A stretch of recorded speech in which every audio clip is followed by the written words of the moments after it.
조선일보가 일본 불매운동 기사를 보도하면서 황당한 사연을 소개했습니다. 35년째 일본 여행 랜드사를 운영하고 있는 부부가 있는데 요새 일본 불매운동 때문에 어렵다고 합니다. 부부는 왜 우리는 휴가를 안 가냐라는 초등학생 아들의 질문에 엄마 아빠가 갑자기 수입이 없어져서 라고 대답했다고 합니다. 이 기사만 보면 정말 안타까운 사연입니다. 그런데 본인의 페북에 기사가 이상하다는 글을 올렸습니다. 그 중에 하나가 부부의 연령대와 여행사 설립 시기가 좀 맞지 않는다는 건데요. 가령 초등학생 아들을 6학년이라고 가정한다면 13살입니다. 부부가 35년째 여행사를 운영한다고 했으니 고등학교 졸업 이후 바로 여행사를 차렸어도 현재 부부의 나이는 53살이 됩니다.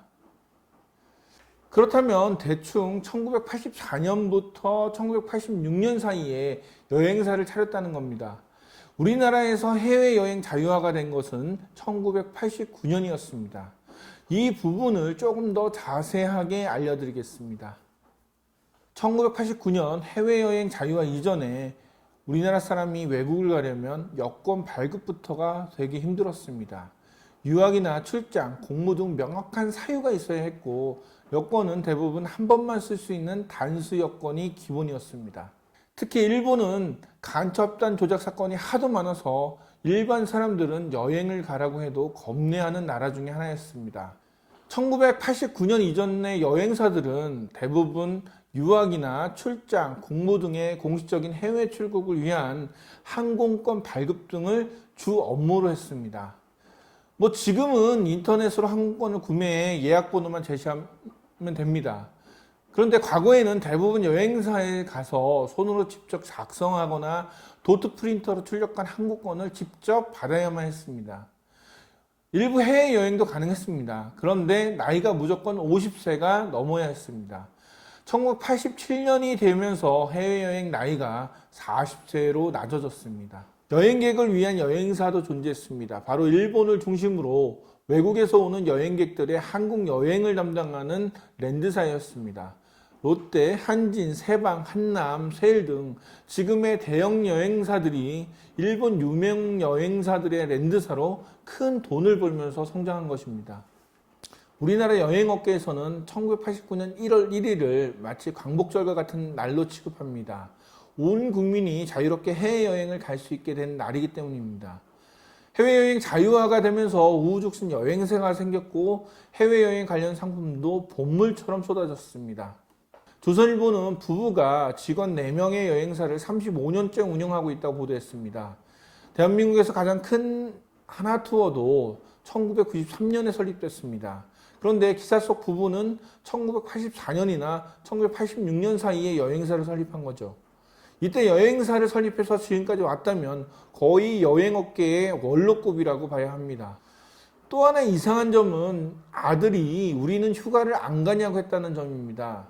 여름이니 당연히 휴가를 갈 수 있습니다. 그런데 여행업계 사람들이 성수기에 여름 휴가를 간다고요? 그것도 부부가 여행사를 운영하면서 여행업에 종사하는 사람들이라면 조금 이해하기 어려운 대목입니다. 기사 본문을 보면 랜드사라는 말이 나옵니다. 랜드사는 현지 지역의 여행을 수배하는 여행사를 말하는 건데요. 서울에서도 일본 여행 랜드사가 있습니다. 그런데 보통 랜드사는 지역 로컬 여행사를 말하는 경우가 많습니다.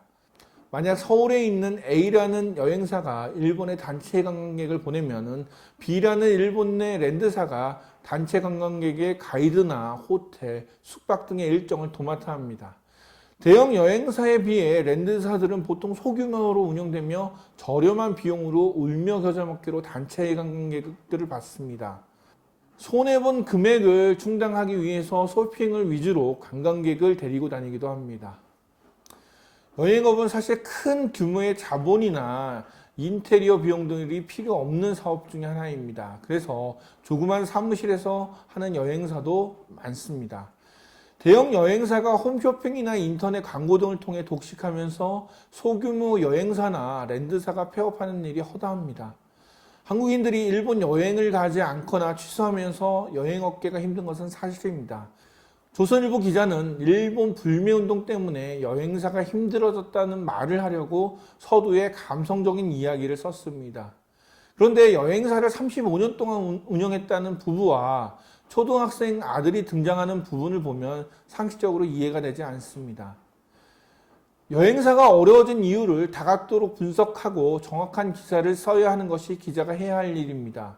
기자는 소설가처럼 상상 속의 이야기를 쓰는 직업이 아닙니다.